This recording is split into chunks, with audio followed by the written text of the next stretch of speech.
Hello बच्चों, कैसे हो। आज हम लोग बात कर रहे हैं वैलेंस बॉन्ड थ्योरी के बारे में। और आप सभी का हमारे इस यूट्यूब चैनल कैप्रोविंस पर बहुत बहुत स्वागत है। तो वैलेंस बॉन्ड थ्योरी के बारे में थोड़ी सी बात पढ़ने से पहले हम ये जानेंगे कि वैलेंस बॉन्ड थ्योरी जो थी वो सबसे पहले बॉन्डिंग थ्योरी जो दी थी वो हिटलर लंदन ने दी थी 1927 में, जिसको Linus Pauling and John C Slater ने 1928 में डिस्क्राइब किया था। ये वाली जो थ्योरी है बैलेंस बॉन्ड थ्योरी, ये जो पहले बन चुकी थी, ये हिटलर एंड लंदन ने 1927 में एक थ्योरी दी थी, जिस थ्योरी पर ही बेस्ड ये बैलेंस बॉन्ड थ्योरी 1928 में Linus Pauling and John C Slater, ये नाम ध्यान रखिए, Linus Pauling John C Slater ने 1928 में बैलेंस बॉन्ड थ्योरी दी थी। और लिनस पाउलिंग ने एंड जॉन सी स्लेटर ने, इन्होंने क्या करा, 1931 में एक बुक भी पब्लिश्ड करवाई थी, जिस बुक का नाम था on the nature of the chemical bond. ये जो थ्योरी है बैलेंस बॉन्ड थ्योरी, इस थ्योरी में क्या होता है, when two atoms come closer to each other due to the mutual rearrangement और overlapping of their electron clouds, energy change are produced.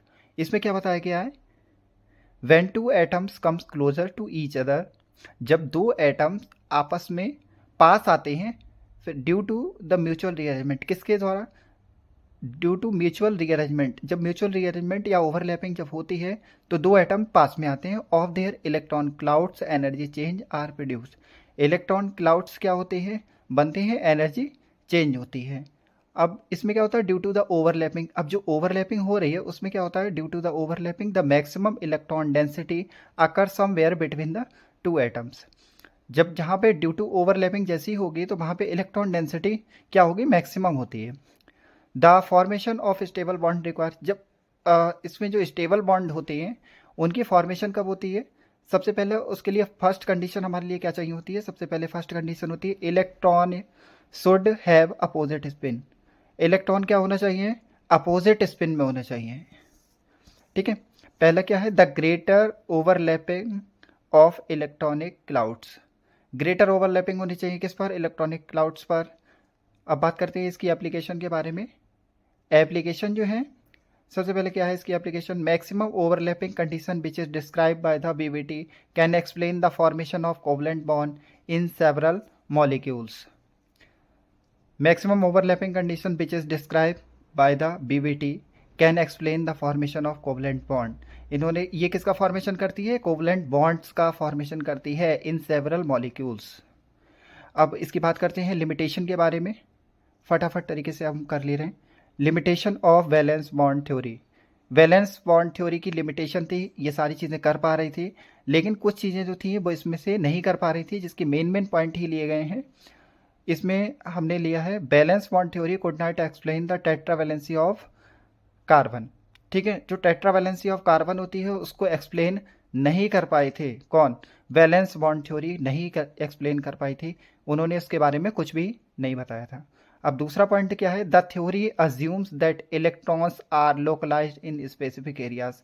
ये भी नहीं बता पा रहे थे कि इलेक्ट्रॉन्स जो होते हैं वो लोकलाइज्ड होते हैं स्पेसिफिक एरिया में, ये भी इनकी सेकंड सबसे बड़ी कमी थी।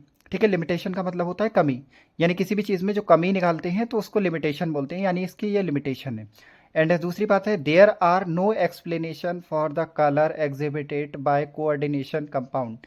इन्होंने क्या करा, बैलेंस बॉन्ड जो थ्योरी थी वो ये भी नहीं बता पाई कि कोऑर्डिनेशन कंपाउंड्स के क्या कलर होता है, उसका कलर भी ये डिस्क्राइब नहीं कर पाए। एंड लास्ट मैंने लिख रखा है, there are no distinction between weak and strong ligand. ये क्या हुआ, ये भी नहीं बता पाए वीक एंड स्ट्रॉन्ग लिगेंड में कोई भी अंतर को मतलब डिफ्रेंशिएट नहीं कर पाए।